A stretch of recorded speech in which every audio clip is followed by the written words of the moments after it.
السلام علیکم سامعین، میرا نام عدنان رؤف راجپوت ہے اور یہ ویڈیو آپ کے لیے national audio library for the blind کی جانب سے پیش کی جا رہی ہے۔ یہ ایک ریویو ویڈیو ہے ایک کتاب، ایک رومانٹک ناول بانو، جس کی مصنفہ ہیں رضیہ بھٹ۔ میں اس بک کا ریویو دے چکا ہوں پہلے، لیکن اس کتاب کو مکمل ختم کرنے کے بعد میرے کچھ خیالات بدل گئے، کیونکہ جب آپ بک ریویو دیتے ہیں تو بہت زیادہ چیدہ چیزوں کا ذکر کرتے ہیں، لیکن اس کتاب کی ایک خوبی یہ ہے کہ یہ کتاب آپ کو جھنجھوڑ کر رکھ دے گی۔ یہ آپ سے سوالات کرے گی، یہ آپ سے باتیں کرے گی اور یہ آپ سے بہت ساری باتیں پوچھے گی۔ تو یہ کتاب ایکچول میں بیس کرتی ہے 1947 میں تحریک آزادی کے ان لوگوں کے متعلق کہ جن لوگوں نے تحریک پاکستان میں حصہ لیا اور تحریک پاکستان میں حصہ لیتے ہوئے ان تمام مصائب کا سامنا کیا، اپنی جانوں کی قربانی دی، اپنے مال کی قربانی دی، سب سے بڑھ کر اپنی بہن، بیویاں اور بیٹیوں، ان سب کے لیے قربانی دی، ان کی عصمتوں کی قربانی دی۔ اسی سے بیس کرتی بانو، جو اس کا ایک مین مرکزی کردار ہے۔ یہ ایک گجر مل لدھیانہ کے ایک علاقے کی فیملی کی تھی، کشمیری فیملی، ان کی اسٹوری۔ اس میں سٹارٹنگ میں کچھ رومانس ہے کہ ایک انجینئر لڑکا ہے حسن، اور اس کی ایک بیوہ ماں ہے اور اس کو اپنی کزن پسند ہوتی ہے، اس کے ساتھ اس کی منگنی ہو چکی ہوتی ہے۔ اب یہ طے ہوتا ہے کہ کچھ دنوں کے بعد جیسے اس کی جاب ہو جائے گی تو اس کی شادی ہو جائے گی۔ جب اس لڑکی کی جاب ہوتی ہے تو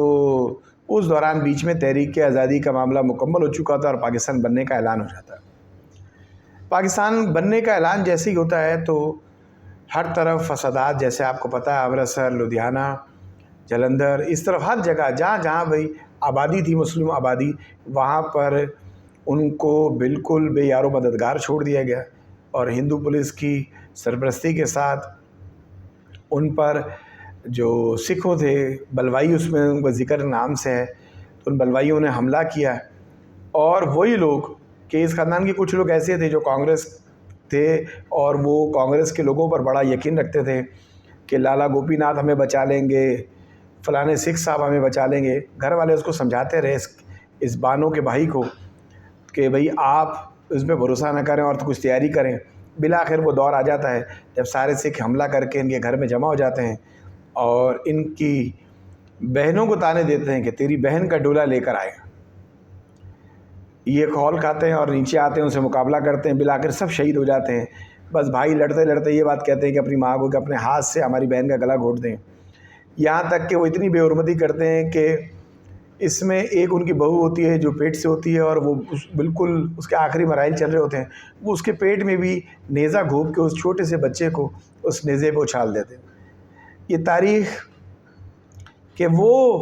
دروازے آپ کے اوپر کھول دے گی جو آپ نے 1400 سال پہلے سنے ہوں گے۔ یہ ویسے ہی ماحول ہے، ویسے ہی اذیتیں لوٹی جا رہی ہیں، ویسے ہی عصمتیں لوٹی جا رہی ہیں اور ویسی اذیتیں دی جا رہی ہیں، اور خون اور قربانیوں کے ایک انبار ہیں۔ اور جب گاڑی وہاں سے چلتی ہے اور یہاں پہنچتی پاکستان میں تو کٹی بوٹی لاشیں، ہاتھ کٹے ہوئے، جسم کٹے ہوئے پہنچتی ہیں۔ پھر کراچی اور سندھ میں جہاں پر بالکل امن ہوتا ہے، اس وقت پتہ نہیں ہوتا کچھ، اس کے بعد یہاں کے حالات خراب ہو جاتے ہیں۔ اس دوران اسٹوری میں لڑکا جو ہے، جو حسن ہے، وہ راولپنڈی میں رہ جاتا ہے اور جو لڑکی ہے وہ وہاں لدھیانہ میں رہ جاتی ہے، اور اس طرح وہ سکھوں کے ہاتھ چڑھ جاتی ہے۔ کیمپ پہ حملہ ہوتا ہے اور سکھ اس کو اٹھا کے لے جاتے ہیں، 5 لوگ اس کے ساتھ زیادتی کرتے ہیں، اس کی ماں تک کو بھی نہیں چھوڑتے، حالانکہ ماں کا رشتہ ہر مذہب میں ہر جگہ برابر ہوتا ہے، سانجھا ہوتا ہے، لیکن اس کی بے حرمتی کر دیتے ہیں اور برہنہ لاش اس کی پڑی ہوتی ہے۔ اس طریقے سے کوئی ایک اور سکھ اس کو اٹھا کے پاکستان بھیجتا ہے، لیکن پھر گاڑی پہ حملہ ہو جاتا ہے، وہاں وہ ایک بسنتے نامی سکھ کے نام ہاتھ چڑھ جاتی ہے اور وہ 5 سال اس کے ساتھ رہتی ہے اور 5 سال وہ اس کے ساتھ زیادتی کرتا ہے، اس کو زبردستی سکھ بنا دیتا ہے، اور یہ ہر وقت ہر دم یہ لڑتی ہے کہ میرے ملک سے ابھی میرے بھائیوں کی اطلاع جائے گی اور وہ تجھ سے بدلہ لینے آئیں گے اور مجھے اپنے ملک پاکستان جانا ہے۔ اس سے بچے کی پیدائش بھی ہوتی ہے اور اس بچے کو بھی وہ سمجھاتی ہے۔ جب وہ بانو پاکستان پہنچتی ہے اور یہاں حسن جو 5 سال انتظار کرنے کے بعد ایک نئی لڑکی رابعہ کے ساتھ منگنی کر لیتا ہے، اور جب اس کو دوبارہ پتہ چلتا ہے کہ رابعہ آ گئی، تو دونوں کہانی میں ٹوسٹ آ جاتا ہے کہ ایک طرف وہ اس سے 5 سال کے بعد نارمل ہونے جا رہا ہوتا ہے، اس کی منگنی ہوتی ہے، اور وہاں دوبارہ سے بانو آ جاتی ہے۔ بانو ذہنی طور پر کوف کا شکار ہوتی ہے۔ جب وہ پاکستان آتی ہے تو یہاں نامصائب حالات اس کا شکار کرتے ہیں۔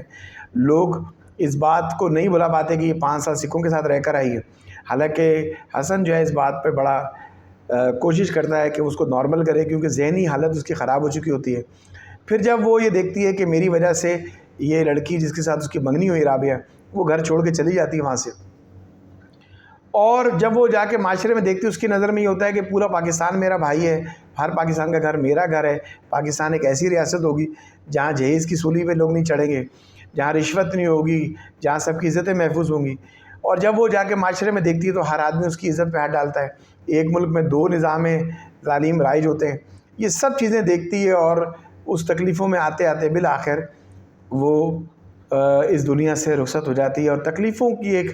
کہانی ہے، لیکن اس کہانی کا اینڈ رائٹر نے، مصنفہ نے بہت اچھا کیا ہے۔ اس نے ایک میسیج دیا ہے کہ 30 سال کے بعد وہ ان کرداروں کے پاس گئی اور اس سے بات کی، اور اس میں لاسٹ میں میسیج یہ دیا کہ محفلوں میں بیٹھ کر سیاست کے اوپر بات کرنا بڑا آسان ہے، ہر دفعہ کہنا ہے کہ یہ سیاستدانوں کا قصور ہے۔ صرف آپ اپنے آپ سے سوال کریں کہ آپ نے اس ملک کے لیے کیا کیا۔ تو میں آپ سے گزارش کروں گا کہ کوشش کریں کہ یہ کہانی سنیں، اس کو شیئر کریں، یہ سوچ کے نہیں کہ کسی چینل کی پروموشن ہو رہا ہے، یہ سوچ کر کہ کم از کم یہ آپ کا ایک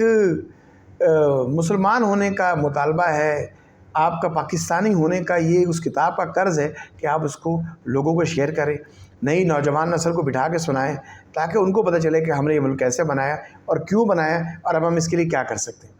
تو اور اپنا اور اپنے آس پاس والوں کا خیال رکھیے گا۔ عدنان رؤف راجپوت کی اجازت دیجیے۔ نیشنل آڈیو لائبریری کو سبسکرائب کریں، شیئر کریں، لائک کریں، اور ہمارا واٹس ایپ گروپ ہے، اس کا لنک آپ کو نیچے ڈسکرپشن سے مل جائے گا، وہاں پر آپ نے جا کر وہ گروپ جوائن کرنا اور اپنی آراء دیں۔ اگر آپ کوئی کتاب ریکارڈ کرنا چاہتے ہیں تو آپ ہم سے رابطہ کر سکتے ہیں۔ جزاک اللہ، اللہ حافظ۔